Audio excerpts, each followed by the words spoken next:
And like for the first time in my life, I have a TV in my bedroom. That's never happened. My parents were so against it growing up. And like I watched TV growing up, but I was like, okay, cool. Now we can like have movie nights and all that stuff. And by the end of the night, like he's just falling asleep, or like he's playing video games and I'm doing whatever I have to do on my computer, and it just doesn't happen as much as it probably should. But I can't keep up with it. It's too overwhelming to start something that has like 5 seasons. I know. I can't do that anymore. Like I've been debating on watching. I really want to watch the X-Files. I've seen the first couple seasons. I'd like to finish it, and I kind of want to watch Supernatural because it's super popular in the geek world, and I've never seen it. So, but it's a daunting task. Like Supernatural is 13 seasons, and I'm a completionist. So if I start it, I'm going to finish it. And just 13 seasons. You got all the time in the world. You know, it's not like you have to. You don't just chain yourself to the TV and then watch everything all at once. I mean, like it's there. You know, like it's not going anywhere. You can like. I understand. Like my problem is there's too many things that I don't know what to start. But I mean, like, don't look at it like, oh my God, there's 5 seasons of this, there's 13 seasons of this. Just watch one episode. When you get around to watching the next one, you watch the next one. It's no big deal. I feel like Jason's the kind of guy who would be like, no, I gotta know what happens next. I work from home, so all my work is email based. So Max is right. Like I have time to have the TV on and stuff. It's just 13 seasons is daunting, and they're talking about one bringing episode it back. at a time. One little episode at a time. You'll be okay. You'll be okay. I've never understood like people who've watched like all 13 seasons of Grey's Anatomy or however many they are, like twice. Jason, your daughter has watched Grey's Anatomy all the way through. How many times? That's what I was telling Hallea. That's why we were talking about like I said, I can't watch something over again because I got to just move on. I'm going to rewatch Last of Us with my girlfriend because she hasn't seen it yet. But I'm watching that because that show is phenomenal. Like it's worth another watch because she needs to see it. And my daughter's watched Grey's Anatomy so many times. And she told me that if I started watching Grey's Anatomy, for every season of Grey's Anatomy I watched, she would watch one of my shows with me. I watched 6.5 seasons of Grey's Anatomy and 0 shows with me. And that's just not fair. Hey, everybody, it's 3 Geeks Podcast. Jason, Max, joined by Hallea Jones. Hallea, it's been a while. How have you been? It has been a while. I was just thinking when you said The Last of Us, like I watched that with my partner, and I don't think we've talked since that's come out, which was a while ago. Yeah. Not since he's been in your life, I don't think. No. Which is kind of crazy to think because we're a year and a half in and we already live together, but it just makes sense. And we already kind of were living together when we didn't live together. So, but yeah, what's been up with life? You know, the strike was a pretty quiet time acting wise, which was kind of like a blessing music wise. And so I've been kind of focused on the music a lot lately, just trying to get that going, writing with other people and whatnot, and recording a lot of my own stuff. And I'm working on a project right now that's trying to combine both film and music, because I've learned that every time I post anything music wise on my social media, but like very few people on my audience really give a shit about it. Because the algorithm's just like, yeah, no, you're not a music account. So it's really frustrating, especially with, because I'm not a niche person. I have so many different things going on. And just all of the algorithms, I hate that word. Algorithms just hate that. So I'm trying to come up with, or not trying, I'm actively coming up with ways of trying to make that work in as many ways as possible so that I can stop waiting on auditions and for the agent to call and start doing it myself, and creating some stuff that I would love to share in the future that is currently in the works. So I've been busy, but yeah, everything's taking its time as it always does, you know. I can see on Instagram. I saw that you had like a recording area. I kind of see it in the background. Yeah, music and stuff. So my partner is he's a voice actor. He did voice on Bakugan, and he's done like a bunch of different things, and so he has this beautiful sound booth. I don't know if you can like, it's a full sound booth. Like you go in there and scream and you don't hear it. Like it just doesn't go anywhere. Is that scary? I mean, you can close it, but you really, really need to have a good scream. But yeah, so I've been using that to record my vocals. Kind of saves me at the time having to go into a proper studio, especially when I'm recording my own stuff. I can just kind of like turn around on my swivel chair and go over and do it over there. So yeah, I've been doing a lot of that, and I've been doing a lot of live performance lately, which has been a huge focus and a lot of fun. How's that? You starting to grow an audience in that? Sorry, Max. No problem. Yeah. I mean, it's weird because I feel like I have two different audiences right now in my life. I have my online audience and my in-person audience, and they both know me differently. And then there's some in the middle. There's some people in the middle who like know me from my real life world and my real life performances.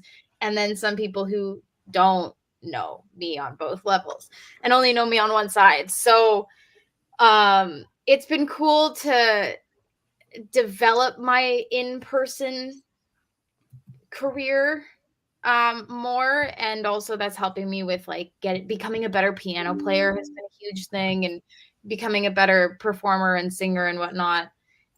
It's just going back to my earlier point, like trying to get that onto online, just it's like water and oil. I don't know, it's you definitely want everyone to be able to see everything, but also like maybe just like let it happen organically, like that you kind of have this like weird try life going on is really cool to me. I don't know, like it's like, hey, like you can go and interact with these people and you have one whole experience, and then you go for a whole different experience over here. That's actually kind of cool, I think. And like if you have audiences in all the worlds, like I guess it doesn't really matter, that they don't hang out with each other. I know, and that's the thing. I'm totally with you, Max. Like that's the thing, is that I'm not here to become a viral sensation. Quite honestly, that terrifies me. The idea of virality is so scary to me, because I have seen it happen to so many people, and then it's like that's all they can post. Anything that they post that's outside of what made them go viral tanks. And people are like, hey, why am I following this person if that's not what they're going to post all the time? And that can work for certain people who are like, who had a 9-to-5 job and they got viral off of this one thing that's making them income outside of their job. And they're like, okay, I'll keep on doing this on my online world. But for me, I'm an artist. I'm multifaceted. I have different things going on. If I get viral as like someone singing online, or I mean, that wouldn't be horrible, but it depends. Like, am I singing a country song?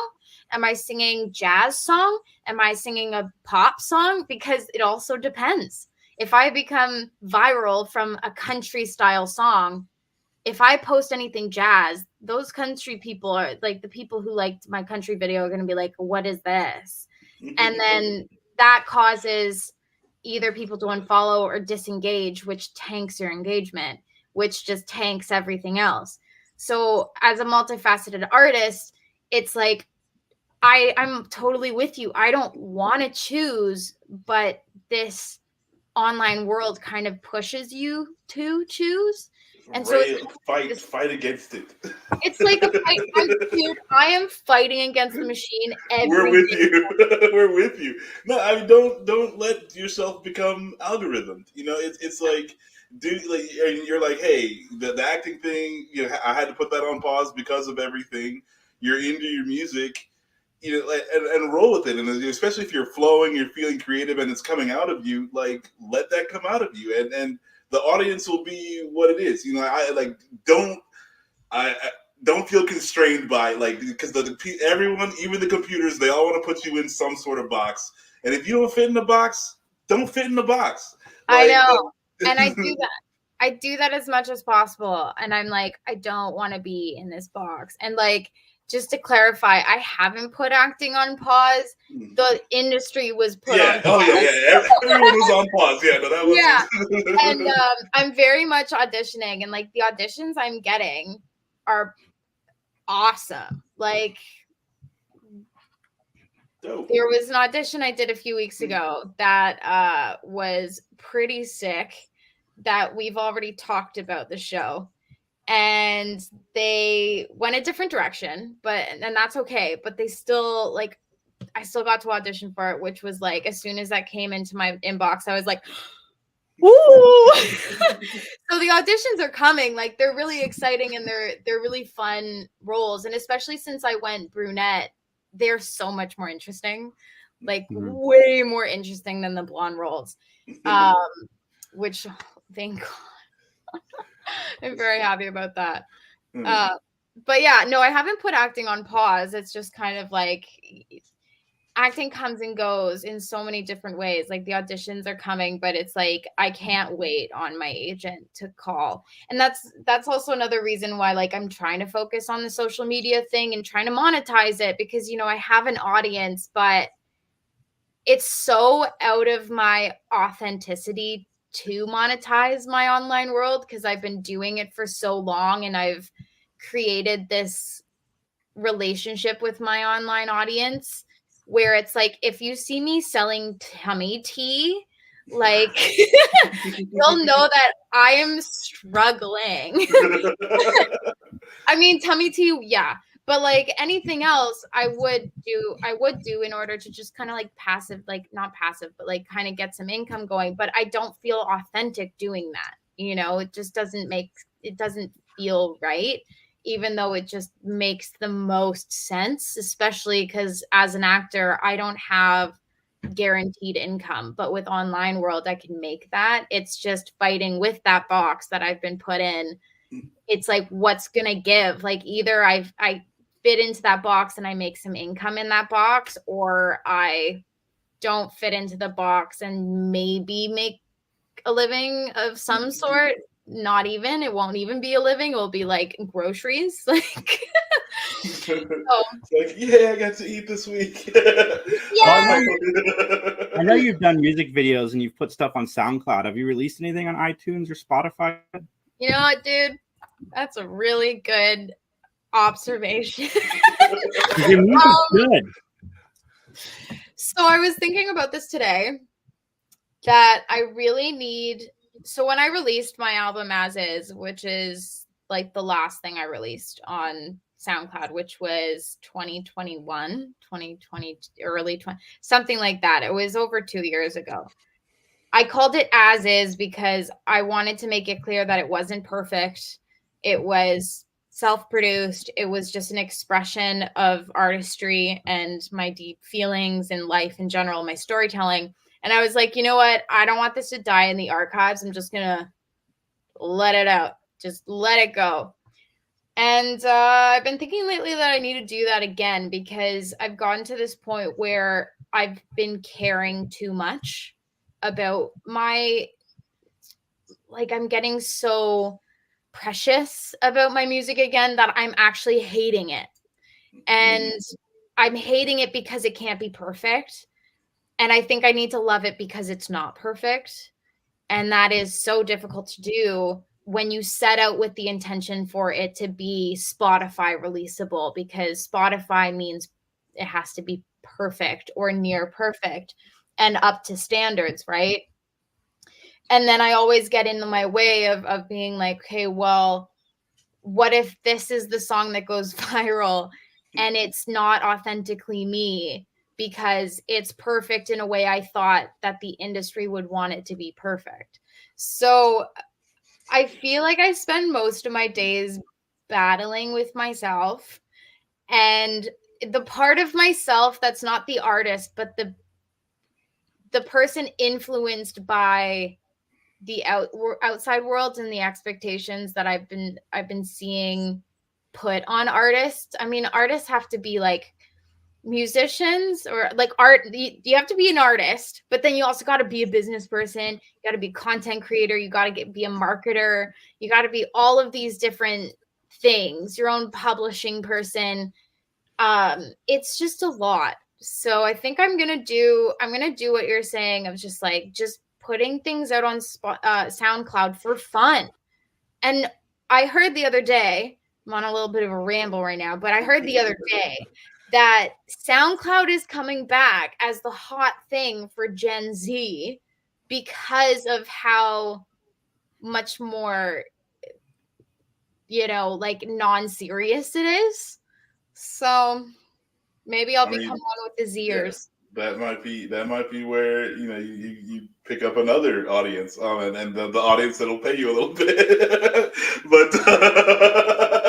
but no, like that's cool, and like just with Spotify and like how shady they are with like 10 billion people could listen to your song and you're gonna see like 10 cents from it. It's like I fully understand people kind of being like, well, hey, you know what? Like I'm just gonna go over here where at least people are having fun.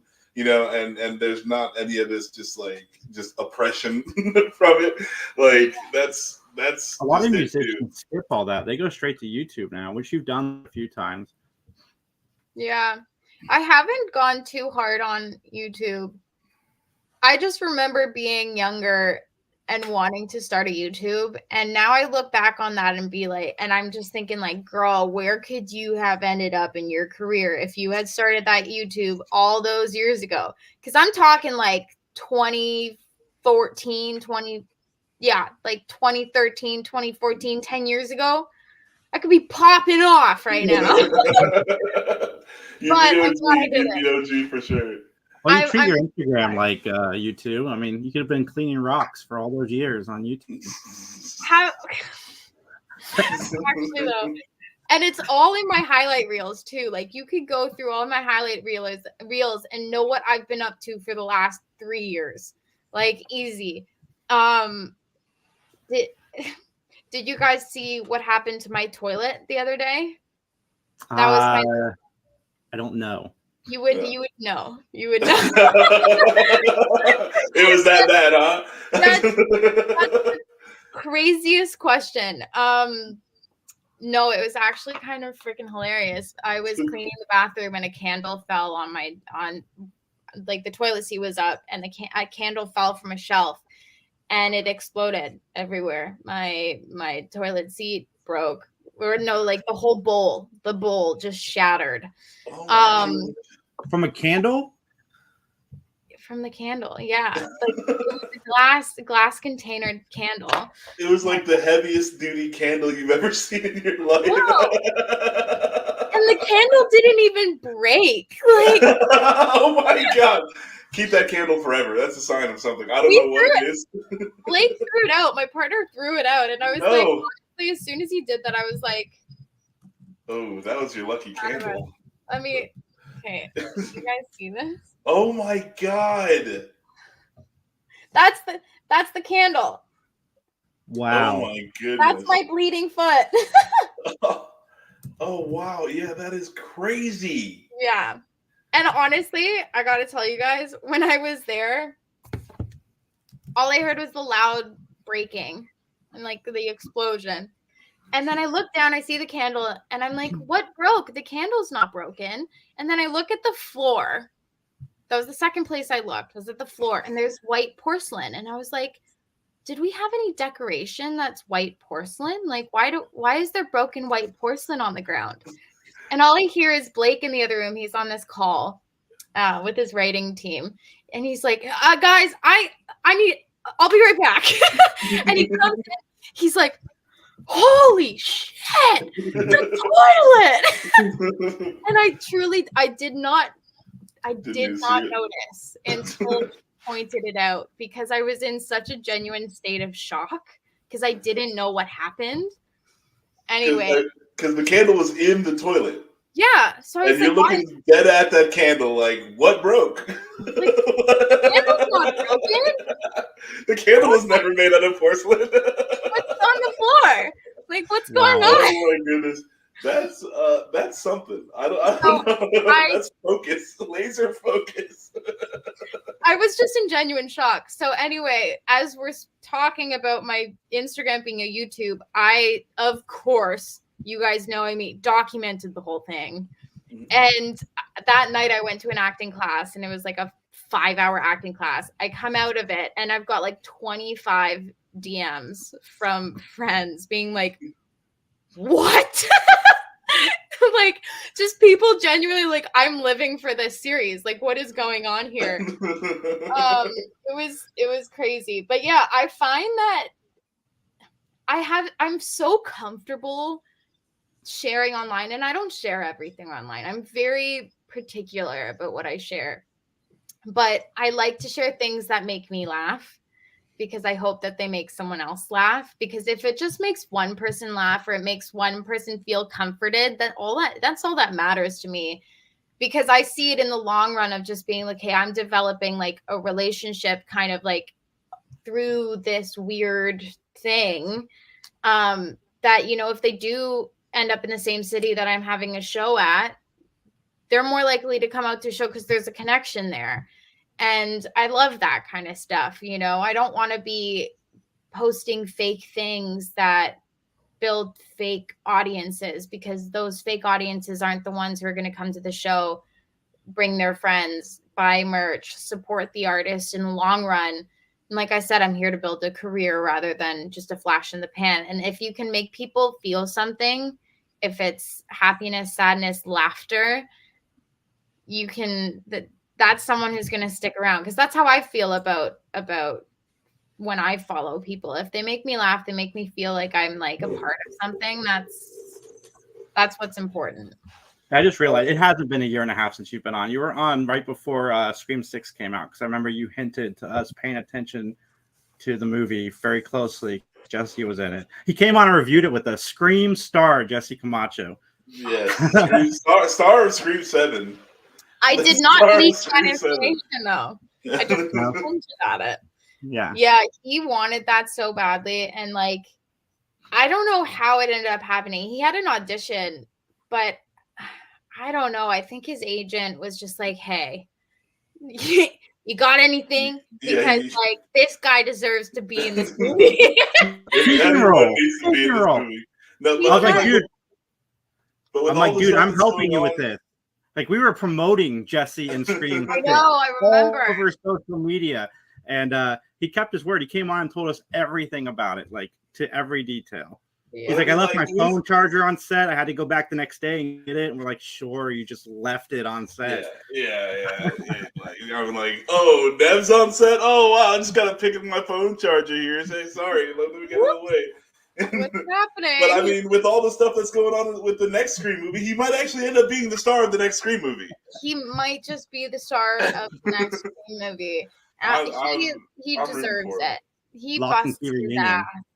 Yeah, I mean, and it was great because the scene he did was with a really good friend of mine, Mason Gooding, and like the fact that they got to be on set together, and obviously it was, you know, when you go on a set with a bunch of cast who have been shooting together already, they know each other. It's difficult. It is really difficult. So I was really, really happy that I could have, you know, a little bit of a tether between the two of them. And he said that when he got on set, Mason was like, Jesse, like, because I had, of course, been like, hey, Mason, my friend Jesse's coming on set, like, you know, say hi to him. Mason's like the sweetest guy I think I've ever met. So he was all in for it, and Jesse had the best time, and they all just had a really good time. So I was so happy that happened. Yeah, and we were telling him too. It's like he was a Make-A-Wish kid or something. Just because like the way he was talking about the experience, like everything just went so well and everyone was nice and the whole thing was cool. It's like it wasn't one of those don't meet your heroes situations. And I was just like, yeah, I was ecstatic for the guy. Like, well, he's a great guy, and like I'm just happy when like good things happen to good people. Like that's just you don't really hear about that enough in the world. Like. But good things do happen to good people. Like it can happen. So hold on to that little bit of hope. Especially if you're Scream 7-star Jesse Camacho. Like that's. Start that hashtag. It's all about the energy you put out into the world. If you live in life being pessimistic, you will surround yourself with that pessimistic energy always. But if like you go out there like Jesse did and like spoke so fondly and so highly of it, I mean, that's not always going to get you a role in the movie of your dreams. Like, not always going to work. No. But like, it's definitely going to give you a higher chance than like being like, oh, I would never be in this. Like, I'm not even going to ask. I'm not even going to mention it. Like, he wouldn't have gotten it if he had not believe that there was even like a sliver of opportunity. And I mean, he's a great actor. Like he deserves the opportunity.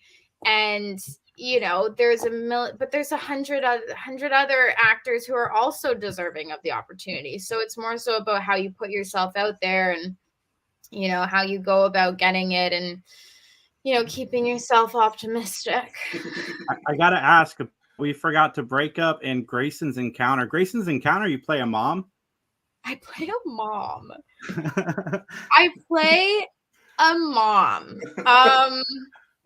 I'm a young mom. Because like oh my god, on camera, I look like I'm like 16, okay? And like, yeah, there are young moms out there, but like so when I actually got approached about this role.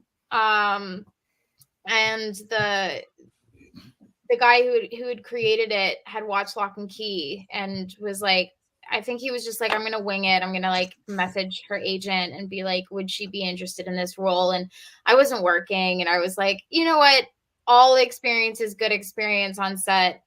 And I walked away from that set being like, wow, I just learned like a lot just because it was a low budget movie. And I had most of my experience on high budget like Netflix, and We Forgot to Break Up was more like medium to high indie production budget, and this was low budget. And so it was like, whoa, I learned so much from seeing the complete opposite of what I was used to and realizing like how much I do know about being on a set. And I'm like, damn, I could do this. Like, I feel like I could have my own production and like, low budget, whatever. Because it's all about being a team. Like, building that team frame is so important. And We Forgot to Break Up was, we saw it. We watched it the other week on like a kind of like a mini version of a big screen. And medium screen. Like, yeah, but it's like not it's a mini medium. Like it's not like a house flat screen. We call it a petite screen. Would that be? Yeah. It's like the ones that directors go into to edit the movie and stuff. Like it's not one of the massive theater ones. But anyway, I play this character called Coco. She is a bassist, which was just amazing because that has always been an instrument I wanted to learn. I went and learned it. I learned all of my parts. I know, it's so hot. Like, I was like, damn. I went and learned all my parts. All of us on the show did, on the movie did. And I had been growing out my buzz cut for about 2 months at that point. They bleached it and dyed it manic panic pink. Yeah. I think I remember seeing that on Instagram. You posted that, right? Okay. Yeah. It was sick as fuck. Sorry for my French. And it's a movie about this band, this indie rock band from the late 90s, early 2000s in Toronto that make it big in Canada. And they're expanding out to internationally and whatnot. And just kind of like the ins and outs of what happens behind the scenes with them as they grow. Hence the "we forgot to break up" part and all of the drama that happens between them. And Coco is a badass, but she's also, I would say, one of the most like loving, bubbly characters in the band. There's just so much going on with everyone, and she's like, yeah. She was so much fun. She was an absolute joy to play. And I can't wait. I absolutely can't wait for it to come out because I feel so. When I shaved my head, I knew it was a career altering move. It was not what would be typically advised if you were to go to this is how to be an actor in this industry. They will tell you, don't touch your hair. Okay. Don't touch your hair. And they would totally have been like, Hallea, what do you mean? Like, you just got off of this Netflix show being a series regular, a beloved character, and you're going to go and shave your head? Like, what are you doing? Totally valid. Totally valid. But I was going through a little bit of something, and I needed a little bit of something. Like, I needed that for my own sanity at the time. It was probably one of the best things that I've ever done for myself. I have always put too much value on my hair, and especially being a blonde, I think the world puts a lot of value on blonde hair. And it taught me a lot about myself without that hair. And I went and filmed this movie that I have this buzz cut manic panic pink hair on. And then 2 months later, I go and film this other movie and I have like baby bangs dyed dark brown and I look completely different. And then when was it? September, October, I went and filmed another short film that hasn't been listed yet. That actually some crew members from Locke Key reached out and were like, hey, would you be interested in this lead for this short film? And it was about lucid dreaming. And so I got to do that with my longer brown hair. So I feel like I've been really lucky to have different looks because at the end of this year, my demo reel is going to look pretty cool. Yeah. Yeah. And I'm not stuck in one character, you know? Yeah, and then it's like fight against the box. Like that's what you got to do. No, I dig it. And cutting your hair. I'm not an actor, so I don't know the importance of like keeping a look or whatever. But like doing that, taking control for yourself. Like, hey, I'm gonna do this whole other thing. And even just in life, when someone's like, I'm gonna go from like this long, pretty blonde hair to buzz cut, like that generally means like you definitely needed to take control of something. Like so and that's good too, and like it worked out for you, and like you're saying, like now you have all these other different things that you've done, and like the journey is part of it too, so it's like that's just really cool, and I'm glad for you, that you're coming out of the other end of it and you're feeling great, because it's like not all the people get like the good headspace, but like that's part of it. Like let people know about the journey. Like it's sometimes you gotta chop it down to zero. I do the same. But I got 2 questions. One, how old was the kid in the movie? Was he 20? Because that'd be great. The kid, that would mean that I was 6 years old when I gave birth to that kid. Gross. Gross. I don't even think that is scientifically possible. Yeah. No, I think he was 12. He was so cute, and it was really cool to work with a 12-year-old, because like on Locke and Key, I didn't work with Jackson often. I think I worked with him once. Yeah, I think I worked with Jackson once during the scene where I get trapped in the cup. That was the one time, and even then we had a plexiglass thing between us. But yeah, it was really nice to work with like this. Oh, he was so sweet. He was a really, really sweet actor, and he was good for his age. So that was nice. That's awesome. And then when did these come out? Do you know yet? I have no idea about Grayson's Encounter. The guy who wrote it, produced it, was acting in it, and directing it. Is also editing it. So many hats. When I say low budget, like this is you got to do it yourself kind of stuff. I mean, go for it. Go for it. Dream big, fall amongst the stars. You know what I mean?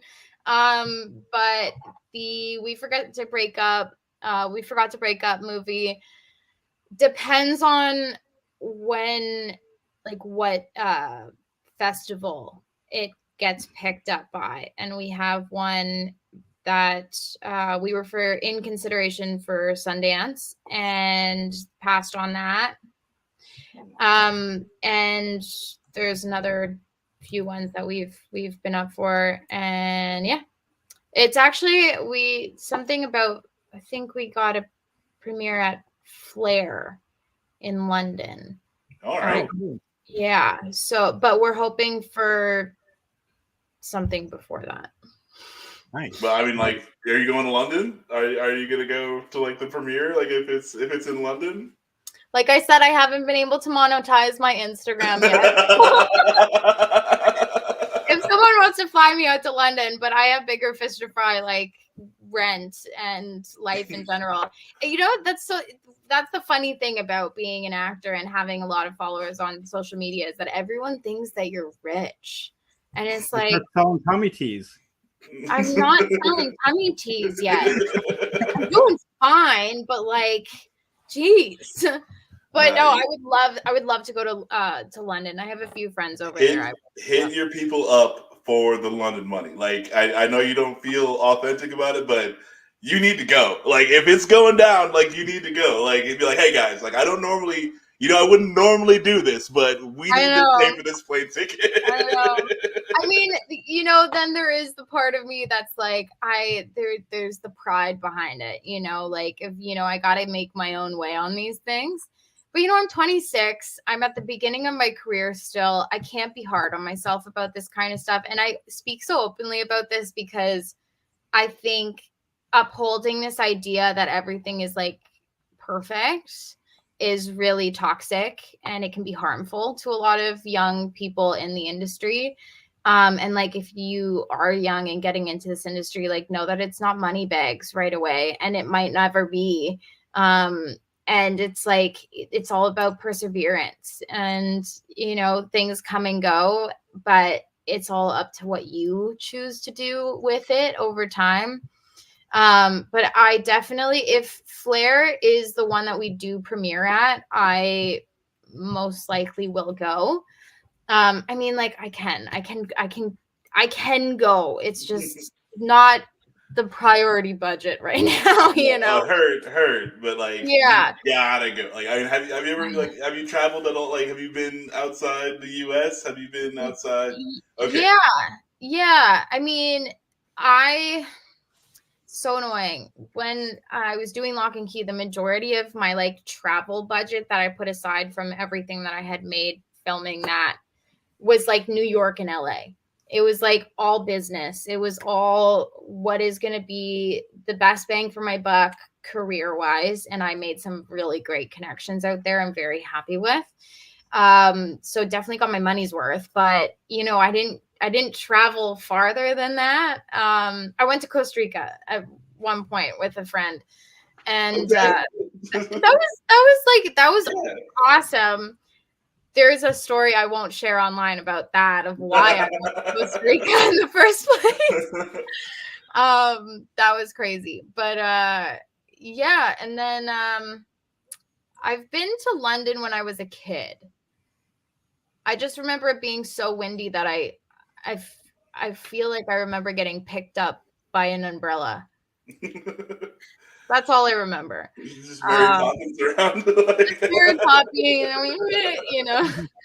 I would love to go, but we are hoping for South by Southwest. We're in consideration for South by Southwest. So that would be, I don't know where that is. Where's South by Southwest? Does anyone know? I want to go to one of these, like really bad. South by Southwest. Where? Austin, Texas. Okay. All right. Yeah. Sorry about you going to Texas, but also that'll be fun. I mean, it's cool. I'm sure it's cool if you're visiting. It's just not cool if you live there. Yeah, I've never been. Makes me nervous, but like I do. If that's where we are to premiere, then that would be 100%. I would go, like 100%. Flair is, I think, a queer forward festival, so I definitely really want to go to that. But I think I would have to choose out of the 1 and 2. Just because I'm a normal girl who needs to make normal budgeting choices. But yeah, either one would be amazing. I think We Forgot to Break Up really deserves it. Like, I truly wouldn't speak well. I wouldn't speak at all about my personal thoughts on a project if I didn't think it was amazing. And I'm really impressed, and God, like that, honestly, it was the first thing I had booked in 2 years after booking Locke Key. I didn't book anything for 2 years, and I was I was literally like, hey, this is my last audition. Why does this story happen so often? And I'm not even joking, this happened. I was like, okay, I'm gonna do 2 auditions, and then some shit hit the fan with my agents. That's a long story. Got a new agent. This was the last audition I did, and I booked it. And it was just one of those things that was so kismic. The whole band lived together in a loft for 3 weeks. We jammed every night. We set up like all of our instruments, and we just jammed every night. And we went to work and had an absolute blast. And it was incredible. So, and that really translates to the screen of how together we were and how much like we were genuinely friends, even though sometimes our characters had like on-screen tiffs. But like, yeah, it was something I'm super proud of. And it is I am curious, like, if it does have any pushback at the festival rounds, because it is progressive. It is a very progressive story in many ways. But I don't know. Who knows, Well, right? Can't wait to see it, Hallea. Thank you so much for coming on. We love having you. Everybody that's watching, go back the last 4 years. You can see all of Halea's appearances on our show. Yeah, I mean, like, we'll just check out the toilet business. That's all. That's I thought all you were about to say right the past 4 years you could go back into Halea's highlights and see what she's been up to. Well, you can do that too. That's true. Before I let you go, do you ever get anybody that walks up to you about the rocks? That was one of the first things that when I first started seeing Blake, my partner, he mentioned to me, because he went and kind of like did a little bit of a deep dive. You know, when you start seeing someone, that's what you want to do. And he was like, quite honestly, I think I fell in love with you when I saw those videos of you cleaning rocks, because it was so innocent. Like, it was just, you were so hyper fixated on this innocent act that was like meditative and peaceful for you. And it was so weird. And I knew then that I loved you. I'm not putting words in his mouth, but like that was kind of the basis of it. Everybody follow Hallea at Hallea Jones. Follow us at 3 Geeks Podcast. Everybody have a great night. Thank you so much. Have a great